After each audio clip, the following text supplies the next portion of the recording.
कुछ तस्वीरें आने वाले समय में हमेशा याद रहेंगी। वो तस्वीरें जब संसद भवन की तरफ मार्च कर रहे लोगों पर निशाना लगाए, जनता के पैसे से, जनता के टैक्स से तैनात की हुई पुलिस उन्हीं को निशाना बना रही थी। ये तस्वीरें आने वाले समय में याद रखी जाएंगी। जनता के टैक्स से बनी संसद, वहां पहुंचने के लिए स्ट्राइक पर बैठे हुए छात्र, हंगर स्ट्राइक पर बैठे अभिजीत दीप के और उनके आह्वान पर उमड़ी जनता, सोनम वांगचुक अस्पताल से लगातार सबको अपनी बातें जो कर रहे थे, उन्हें सिलसिलेवार तरीके से आज मैं आपके सामने रखता जा रहा हूं। खबरें ही नहीं, खबरों के साथ साथ यह भी अपडेट आपको बताऊंगा कि कैसे अंतरराष्ट्रीय मीडिया ने इसे कवर किया और इसे किस तरह से याद रखा जाएगा। आप में से बहुत सारे छात्र, जब पिछली बार भी मैंने इस पर वीडियो किया, उनमें से बहुत से लोगों ने मुझे कमेंट्स में आकर कहा कि आपको भी पैसे मिल गए इस पर बोलने के लिए। मैं बहुत बार आप लोगों के सामने ये बात बोल चुका हूं। मैं मुद्दों पर बोलता हूं और इस देश के जो भी मुद्दे होंगे मैं उन मुद्दों पर अपनी राय अवश्य रखता हूं। और ऐसे में मैंने जब सोनम वांगचुक को जबरन उठाकर ले जाया गया था, उस समय भी आपके सामने एक डिटेल सेशन किया था। और आज भी जिस समय हमारे छात्रों ने हमारे देश की व्यवस्थाओं के लिए, हमारे बच्चों के आने वाले भविष्य के लिए, आपके लिए इस कदम को उठाया है, तो उनके लिए जो कवरेज है, उनके लिए जो विषय विश्लेषण है, वो मैं लेके सामने आपके सामने हाजिर हूं। सोनम वांगचुक के अस्पताल से जो मैसेज फिलहाल आ रहे हैं वो टिश्यू पेपर पर लिखे हुए मैसेजेस हैं। जिस तरह से किसी देश के अंदर बंधक उन्हें बना लिया गया हो। अस्पताल में एक व्यक्ति जो पीड़ित है, भूख अनशन पर है, वो इस बात के लिए अनशन पर है कि सरकार मेरी बात सुने। इस देश में भूख हड़तालों का लंबा इतिहास रहा है। भूख हड़तालों के चलते राज्यों का निर्माण हुआ है। यह देश महात्मा गांधी का देश है, जहां पर सरकार के सामने, अंग्रेजों के सामने, अंग्रेजों के जो दुर्दयी जो शासन था उसके सामने भी भूख हड़ताल जैसी जो तरीके थे, अनशन थे, उनसे सरकारों से सवाल किए गए हैं। सोनम वांगचुक ने बिल्कुल वही तरीका अपनाते हुए सरकार से सवाल किया। जब सरकार से सवाल किया तो उसके बाद क्या क्या हुआ, अब मैं आपको वो बताता चलता हूं। तो साहब, ये सोनम वांगचुक का आपको मैंने उस दिन सेशन में डिटेल में जानकारी दे दी थी। तय था कि 20 तारीख के दिन, जब संसद भवन का आज पहला मानसून सत्र का सेशन शुरू होगा, उस समय एक मार्च रखी जाएगी, यात्रा रखी जाएगी। लेकिन उस यात्रा को तितर बितर करने के लिए उन्हें 2 दिन पहले ही सदन वहां से जंतर मंतर से उठा लिया गया। सोनम वांगचुक का अपनी तरफ से आज के दिन संदेश आता है। उनकी पत्नी अब उनका हैंडल संभाल रही हैं और उनके द्वारा यह मैसेज आता है, मैसेज फ्रॉम सोनम के नाम से, कि साहब, आजादी का दूसरा आंदोलन, भयमुक्त भारत, अन्याय मुक्त भारत। और ऐसे में इस पूरी घटना को इन्होंने अपनी तरफ से एक टिश्यू पेपर पर लिख करके लगता है भेजा। उन्होंने अपनी तरफ से कुछ मांगे रखी। आज सुबह 6:30 बजे सोनम वांगचुक का एक ट्वीट आता है, जो कि एक कागज पर लिखा हुआ था। और ये कागज जिस तरह का दिख रहा है, ये टिश्यू पेपर जैसा है, क्योंकि उनकी पत्नी ये आरोप लगा चुकी है कि उन्हें लिखने के लिए भी कोई कागज नहीं दिया गया है। इस कागज पर लिखा था कि may of you have asked where will I when I will end the fast, मैं कब अपना फास्ट कब खत्म करूंगा। As mentioned earlier to supporters, I will end my fast on 20th July, मैं 20 जुलाई को अपना अनशन खत्म कर दूंगा यदि, इन्होंने 3 बातें लिखी। पहली बात थी, अगर सरकार अपनी तरफ से जिम्मेदारी ले कि एजुकेशन सिस्टम के अंदर किसी भी प्रकार का जो फेलियर हुआ है उसकी वो जिम्मेदारी ले। दूसरा कहा गया, यदि मैं और लीडरशिप ऑफ सीजेपी आपके पास पहुंचते हैं, डोर स्टेप पर पहुंचते हैं पार्लियामेंट के, वहां पर जो एमपीज हैं या लीडर तमाम पार्टियों के हैं, वो मुझसे, हमसे मिले और ये कहें कि हम संसद में इस बात को उठाएंगे। इन्होंने दूसरी बात ये रखी, संसद तक ये मार्च आज के लिए रखी ही इसलिए गई थी ताकि प्रदर्शनकारी वहां पर सांसदों से कह सकें कि सर ये बात हम लोगों ने उठा ली, कृपया करके अब हमारी बात को आप सदन में सरकार के सामने उठाइए। बोले इस काम को करने के लिए आप लोग हमसे मिल लीजिए, सदन के बाहर मिल लीजिए, हम आपको बात बताने आ रहे हैं। तीसरा पॉइंट इन्होंने रखा, यदि मेरी शरीर को किसी प्रकार का कोई भी नुकसान होता है और मैं किसी कारण से असमर्थ होता हूं, तो मंत्रियों का या एमपीओं का एक समूह आकर के मुझसे मिल ले और हमें इस बात का अश्योरेंस दे दे। यह बात इन्होंने बोलते हुए यहां पर लिखी। तो कुल मिलाकर जो जिम्मेदार हैं, जिम्मेदार Dharmendra Pradhan, NEET paper leak के लिए जिनके ऊपर लगातार सवाल उठ रहे हैं। अभिजीत दीपके ने अपनी तरफ से यह कहा कि सोनम सर जो हैं उन्होंने डिसाइड किया है कि हम अब 20 तारीख को ये पूरी तरह से प्रोटेस्ट को करेंगे। इस प्रकार से सुबह सुबह जनता का जमावड़ा होना शुरू हो जाता है। कल रात से ही यहां जंतर मंतर पर बड़ी संख्या में भीड़ आना शुरू हो जाती है और कहा जा रहा है कि इतने दिनों में पहली बार इतनी बड़ी भीड़ संख्या में यहां पर उपस्थित थी, क्योंकि 20 तारीख के दिन यानी कि जंतर मंतर आज के दिन जनता को, जो प्रोटेस्टर्स थे, छात्र थे, विरोध में जो सरकार के सामने सवाल करने उमड़े थे, उनकी भीड़ यहां पर घनी उमस, बहुत बारिश का मौसम, और उस बीच में लोग यहां पर निकलकर अपने कंफर्ट से बाहर पहुंचे। मैं इसीलिए बोल रहा हूं कि इस दिन को याद रखा जाएगा। इन सभी को संबोधित करने के लिए तमाम राजनीतिक दल, नेता, कार्यकर्ता, फिल्म एक्टर्स पहुंच करके अपनी बात रखते चले गए। इस बीच में दीप के रात 12 बजे, पौने 12 बजे के आसपास इस बात को संबोधित करते हैं और कहते हैं कि ये पूरी तरह शांतिपूर्ण प्रदर्शन रहे, ये सुनिश्चित करना है।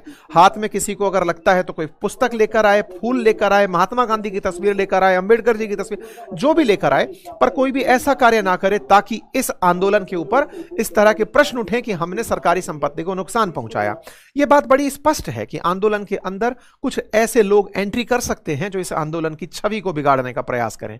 कुछ ऐसे न्यूसेंस लोग आ सकते हैं जो आंदोलन की शक्ल को बिगाड़ दें। 10-15 लोग आएं और ऐसे नारे लगाएं जो इस देश के अंदर चर्चा का विषय बन जाए कि वहां पर तो ऐसे आंदोलन में नेता ऐसे नारे लगते हैं। तो आप लोगों को विजिलेंट रहना है। यह बात इन्होंने यहां पर आह्वान में कही। ये जो बात इन्होंने यहां पर कही, उसके साथ साथ आज का दिन सुबह निकला। सुबह से पहले पुलिस ने अपनी तैयारियां रात को ही शुरू कर दी। जंतर मंतर के चारों तरफ बहुत बड़ी बड़ी बैरिकेडिंग्स लगा दी गई, जिन्हें पार कर पाना सहज में संभव नहीं था। पुलिस का जाब्ता हजारों की संख्या में तैनात कर दिया गया, जैसे ना जाने सदन की तरफ जाने वाले हैं आतंकवादियों को जो नहीं रोक पाए, वो अब इन बैरिकेडिंग्स को लगा करके उन लोगों को जो सदन में बैठे हुए सांसदों से सवाल करने के लिए कि हमारी बात उठाना। इस देश में आतंकवादियों ने सदन पर हमला किया, उस पाकिस्तान के सामने आज भी हम अपनी जमीन मांग रहे हैं कि हमें पाकिस्तान ऑक्यूपाइड कश्मीर चाहिए। वहां पर हमारा शक्ति प्रदर्शन उन लोगों के सामने हो रहा है जो सदन के सामने एक जेन्युइन मांग रख रहे हैं कि सर, हमें हमारी बात सुनानी है, जिम्मेदारों से सवाल करने हैं, उनको उठा दीजिएगा। पर कोई बात नहीं साहब, सरकार थी, सरकार के सामने शक्ति थी। शक्ति जो अपना काम कर रही थी वो कुछ इस प्रकार से थी। शक्ति ने अपनी तरफ से बल प्रयोग करने के लिए तैयारियां कर ली थी कि कल को अगर ऐसा होता है तो हम सदन की सुरक्षा करेंगे। यह एक बड़ा प्रश्न बनता है और आप में से कुछ लोग पूछेंगे भी कि क्या संसद पर हमला हो जाने दें? क्या 140 करोड़ के लोग सबकी सब यही चाहते हैं कि सदन पर जाकर हमला हो जाने दें? ये हमलावर नहीं थे, इन्होंने पहले ही क्लियर कर दिया था। आपको रोकना था, सदन से पहले प्रतिनिधि मंडल भेज करके इनकी बात सुन लेते, अब जंतर मंतर पर ही सुन लेते, यह आंदोलन की नौबत ही नहीं आती। सदन तक पहुंचने का माहौल आपने दिया, आप उससे पहले ही रोक करके एक प्रतिनिधिमंडल अपने आप में से तय करते कि जाइए और बात करिए। फर्क सिर्फ इतना है कि ये वो जनता है जो अभी वोट नहीं दे रही है, इसलिए इनका वजन नहीं है। जिस दिन सोशल मीडिया पर जिस तरह से ये प्रोटेस्टर्स खड़े हैं, ये जिस दिन वोट देने लगेंगे ना, इनकी बात सुनने के लिए चाक चौराहों पर नेता खड़े होंगे। पर चूंकि ये सब रील वाले लोग हैं, इनको देखकर लगता है कि ये तो चुनाव वाले दिन पार्टी करने जाएंगे, वोट नहीं देंगे, इसलिए इनको सीरियसली नहीं लिया जाता। उसी के नजारे हैं जो आप देख रहे हैं। खैर, जो है वो एक दिन के लिए मिसाल बनेगा। दिल्ली पुलिस के द्वारा एडवाइजरी जारी कर दी जाती है कि किसी भी बात में ना फंसे, ऐसा ना करें, वैसा ना करें। एडवाइजरी के साथ साथ दिल्ली पुलिस ये तय करती है कि आह्वान पर जनता पहुंच ना जाए। इस बात को रोकने के लिए बाकायदा जितने भी मेट्रो स्टेशन हैं उनको पूरी तरह से बंद कर दिया जाता है कि वो जंतर मंतर के आसपास वाले रास्ते पर ओपन ना हो जाए। लोग फिर भी पहुंचना शुरू होते हैं।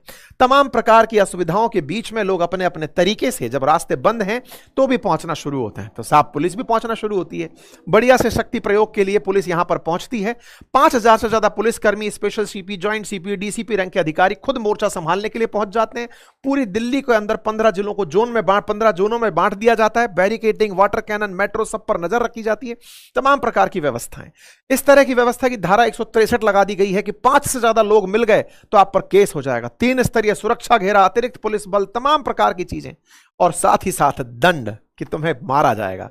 मेट्रो स्टेशन को रोक दिया जाता है कि संसद के प्रस्तावित मार्च को देखते हुए सेंट्रल सेक्रेटेरिएट मेट्रो स्टेशन आम जनता के लिए बंद कर दिया गया है।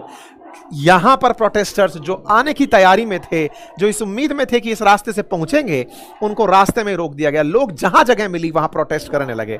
वहां पर वंदे मातरम के नारे लगाने लगे, भारत जिंदाबाद के नारे लगाने लगे। ये सब देश प्रेमी थे।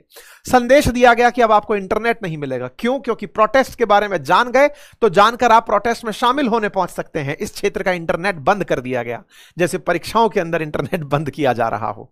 इस बीच में बात निकल कर आती है सीजेपी की प्रवक्ता की तरफ से कि सरकार से बातचीत की पेशकश की गई है, सरकार से बातचीत की पेशकश की गई है। ये सुर्खी धीरे से तेजी से फैलने लगती है और इधर सदन के अंदर मानसून सत्र की शुरुआत हो जाती है। तमाम नेता इस जगह पर प्रदर्शन के लिए समर्थन करने पहुंचते हैं। एक चीज यहां पर जानने वाली है, जंतर मंतर से संसद है कितना दूर? मात्र 1.5 किलोमीटर। यहां से यहां जाना है, बल प्रयोग होना है कि नहीं जाने देंगे। जब रास्ते को पता है, आपको पता है कि कहां प्रोटेस्ट हो रहा है, जो लोग यहां हैं वो चल के यदि यहां आ जाएं तो क्या हो जाएगा? अगर प्रतिनिधिमंडल इनसे बातचीत के लिए 2 कदम चलकर आ जाएं, और ये फासले शायद 1.5 किलोमीटर के 150 साल में पूरे होते होंगे। चलने वाली जनता शुरू हुई। पहली तस्वीर इस तरह निकल कर आई जब प्रदर्शनकारियों पर, जो शांतिपूर्ण तरीके से संसद की तरफ जाना चाह रहे थे, अपनी बात रखने, ध्यान रखिए ये सदन में जा क्यों रहे थे? ताकि इनकी बातों को सुना जाए कि भाई हमारी बातें रख देना सब वहां पे, आप इलेक्टेड हो, सुन लेके हमारी बात बोल देना। इनको कूटना शुरू किया जाता है, कूटना शुरू किया जाता है, भीड़ तितर बितर हो जाती है और फिर मारधाड़ की तस्वीरें बाहर आना शुरू होती हैं। लगभग 11 बजते हैं। इस प्रकार से कि साहब हम सरकार से बातचीत में हैं, इधर की तरफ से सौरभ दास की तरफ से एक जानकारी सोशल मीडिया पर साझा की जाती है कॉकरोच पार्टी की तरफ से। यहां एक बात और ध्यान देने की है, यह आंदोलन शुरू किया कॉकरोच जनता पार्टी ने। इसके बाद जब यह मार्च शुरू हुआ तो इसका नेतृत्व विहीन हो गया, क्योंकि अब यहां से किसी को कोई भी गाइड करने वाला नहीं था। मतलब यह जनता चल पड़ी है। अब चल पड़ी है तो इन्हें यह कोई नहीं कह रहा है, क्योंकि इंटरनेट बंद कर दिया गया है, कि आपको कहां मुड़ना है, कहां रुकना है। अब जनता अपने हिसाब से संसद का रास्ता नाप रही है। इधर सदन से बातचीत भी हो रही है तो उसका फर्क जनता पर नहीं पड़ रहा है। इधर आम आदमी पार्टी की तरफ से मनीष सिसोदिया और ये तमाम नेता यहां पर पहुंचकर संजय सिंह समर्थन करने पहुंचते हैं। इधर प्रदर्शनकारियों को कुछ इस प्रकार से पुलिस के द्वारा गिरफ्तार किया जाता है, उठाया जाता है। यहां पर प्रदर्शनकारियों को रोकने के लिए तमाम पुलिस बल तैनात रहते हैं। फिर कुछ ऐसी तस्वीरें निकलकर आती हैं जैसे डिनाई किया गया पुलिस के द्वारा, लेकिन तस्वीरें खुद चीख चीख कर कह रही हैं कि यह भी नहीं देखा जा रहा है कि लग कहां रहा है। यह आप में से बहुत सारे लोगों को एक संदेश भी है, जिनमें से बहुत से लोगों को यह लगता है सही तो किया होगा, क्योंकि कई ऐसे ट्वीट्स भी मुझे पिछले वाले वीडियो के कमेंट बॉक्स में मिले थे कि सर सही तो किया होगा ना, ये देश की संसद के पास पहुंच रहे थे। किसकी है वो संसद? उस संसद पे बैठने का अधिकार, संसद में बैठने का अधिकार आप ही ने दिया है। बोले नहीं नहीं सर, जिनने चुन के दिया है वो तो बैठ ही रहे ना, ये तो थोड़ी इन्होंने वोट थोड़ी दिया, तो क्या हो गया? सरकार उनकी नहीं होती जिनका समर्थन नहीं होते। सरकार सबके लिए होती है। लोकतंत्र भीड़ तंत्र नहीं है, बहुमत का शासन नहीं है। जो आपके विरोध में है उसके लिए भी आपको नीतियां बनानी है, आपको उसकी भी सुननी है। यही लोकतंत्र की खूबसूरती है। फिर तो तानाशाही में लोकतंत्र में अंतर क्या रह जाएगा? तस्वीरें क्या चिल्ला चिल्ला कर कह रही हैं यह समझाने की आवश्यकता नहीं है, लेकिन यह भीड़ का हुजूम, यह किसी का बेटा, किसी का भाई, कोई प्रतियोगी परीक्षा का छात्र, ये सब यहां पर खड़े होकर के किसी के हित की लड़ाई लड़ रहे हैं। अगर ये राजनीतिक कार्यकर्ता भी हैं तो अपराधी नहीं है। ये जब भी इस तरह की मार होती है ना, ये पुलिस का शासन है। आपको याद हो तो महात्मा गांधी जी ने इसी के चलते शासन में विश्वास नहीं कहा था, इसीलिए उन्हें अराजकतावादी कहा जाता था। कहा जाता था कि वो कहते थे कि नहीं, मैं सत्ता में शामिल नहीं होऊंगा, क्योंकि सत्ता पुलिस के दम पर शासन करती है और वो अराजकतावादी होती है। मतलब वो शासन दम पर करती है, बल के प्रयोग से करती है। महात्मा गांधी जी को इसीलिए कहते हैं पंचायती राज से सरकार को ऊपर ले जाने का विचार था उनका। खैर, फिलहाल के लिए तस्वीरें निकल कर आती हैं। दिल्ली पुलिस कहती है कि साहब जितनी भी न्यूज आ रही है उन पर ध्यान मत देना, फेक है, ऐसा कुछ भी नहीं हुआ है। इस बीच में सोनम वांगचुक का फिर से ट्वीट आना शुरू होता है कि देखो मेरी जो तबीयत है उसको लेकर के मैं सभी से यही कहूंगा कि भाई मैं इस मार्च को ज्वाइन करना चाहता हूं और यह मार्च होना चाहिए। सौरभ दास अपनी तरफ से इस बीच में आशुतोष राखा के साथ निकल करके मिलने पहुंच जाते हैं नड्डा जी के सामने। इस बीच में बारिश आ जाती है। जिन रास्तों को पुलिस ने ब्लॉक कर दिया था उसके दूसरी तरफ से निकले हुए रास्तों से प्रदर्शनकारी पहुंचना शुरू हो जाते हैं।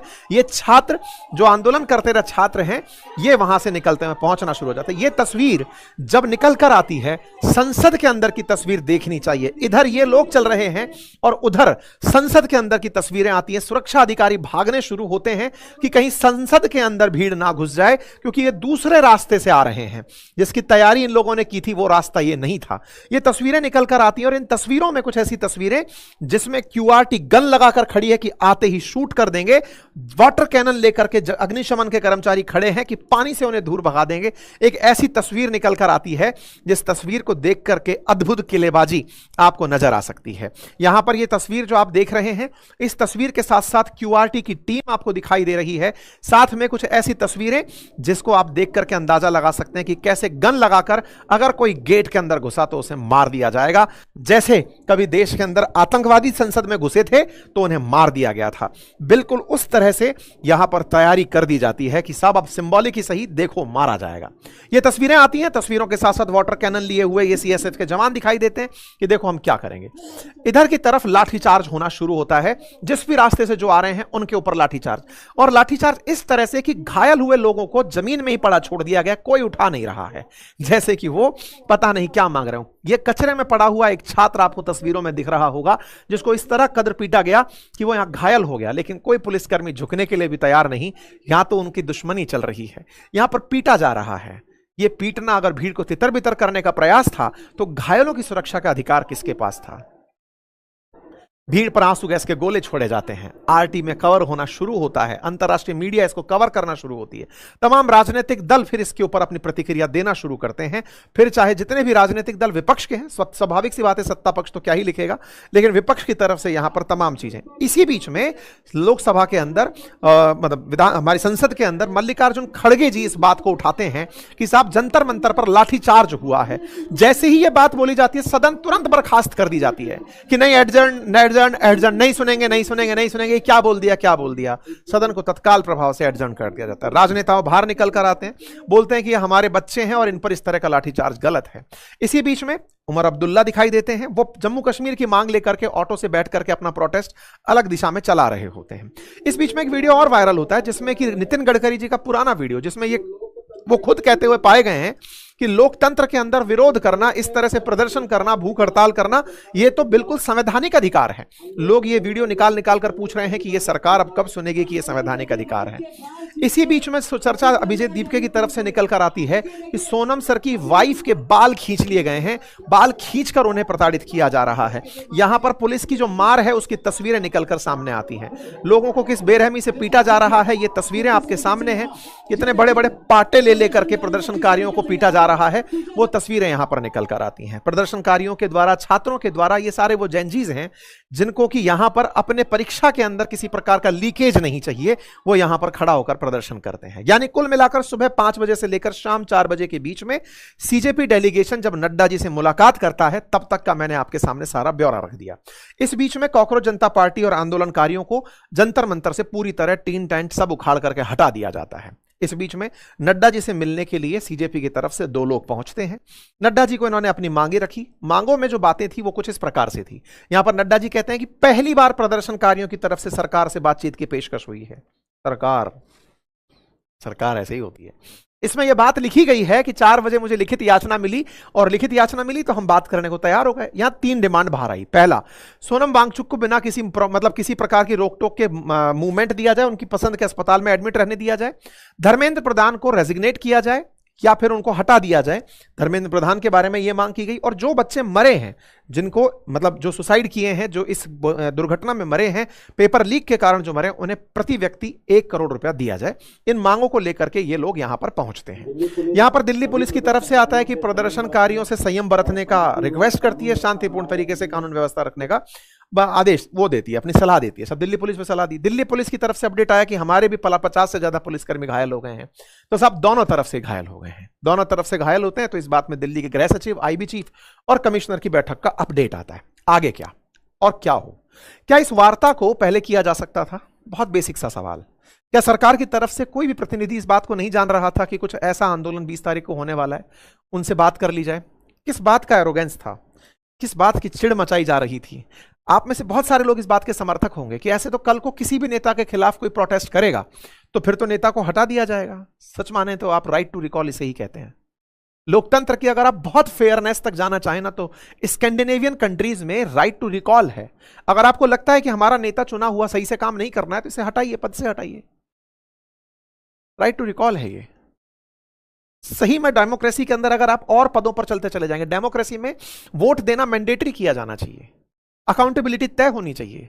हमारे देश के अंदर राजनेता अकाउंटेबल नहीं होते, इसीलिए ये प्रोटेस्ट हो रहे हैं। जिस ब्रिटेन से हमने ये सब सीखा ना, उसने अपने आप पर अकाउंटेबिलिटी अपना ली है, अपडेट कर लिया है खुद को, हम नहीं अपनाए हैं। वहां पर अगर कोई भी जिम्मेदार हो, आप ही के सामने ब्रिटेन के पिछले मतलब भारत के अंदर पिछले 10 साल और ब्रिटेन के अंदर 6 प्रधानमंत्री बदल चुके हैं, जिम्मेदारियों में फेल मार जा रहे हैं तो हट जाते हैं, अरे हट गए। सोनम वांगचुक एक्टिविस्ट हैं, इनका पॉलिटिकल इंक्लिनेशन निकाल लीजिए कि चलो ये कांग्रेस से हैं कि आम आदमी पार्टी से हैं। अपोजिशन भी तो देश का ही होता है, अपोजिशन देश का होता है, तो ऐसे में इनकी बातें सुनने में गुरेज क्या है? अनशनकारी है, सुन लीजिए ना बात क्या है, कोई मध्यम मार्ग निकालिए। बड़ा सवाल है। आप सोचते हैं क्या किया जाए, लेकिन दुनिया इस बारे में सोचना शुरू कर चुकी है।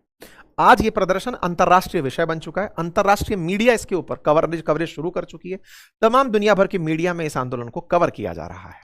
सवाल यह है कि मीडिया कवरेज प्लांट हो सकता है, सब हो सकता है, ये आपके तर्क हो सकते हैं, लेकिन अल्टीमेटली आपसे सवाल इतना ही किया जाएगा, कौन है जो जाकर के आपके लिए लाठी खाने के लिए सड़क पर खड़ा होगा?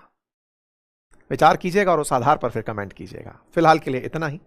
जानकारी पसंद आई हो साथियों से साझा करें, चैनल पर नए हैं तो सब्सक्राइब कर लें। बाकी हाँ, कुछ वीडियोस हमने आपके लिए और बना के रखे, ये आपकी जानकारी के लिए हैं। इसका लिंक मैंने कमेंट बॉक्स में पिन किया है। एक वार्ता है पूर्व जेलर के साथ, आप उसे सुनना चाहें तो तिहाड़ जेल की कहानी किस्से वहां पे सुनने को मिलेंगे। धन्यवाद।